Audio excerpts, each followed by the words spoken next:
Hi hello नमस्कार. तर चला बनवूया कुरकुरीत अशी कोथिंबीर वडी. धुवून स्वच्छ घेतलेली कोथिंबीर, आलं लसणाची पेस्ट, तीळ, घरातले मसाले, बेसन आणि चिंचाचं आगळ.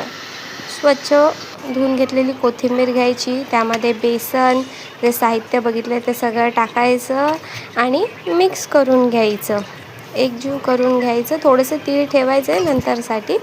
हे असं स्ट्रक्चर झालं की त्याच्यानंतर एका पाण्याच्या टोपामध्ये चाळण ठेवून हे सेट करून घ्यायचं एका भांड्यामध्ये. वरून ते उरलेले तीळ लावायचे आणि उकड काढून घ्यायची. 15 मिनटानंतर हे उकडून होतं.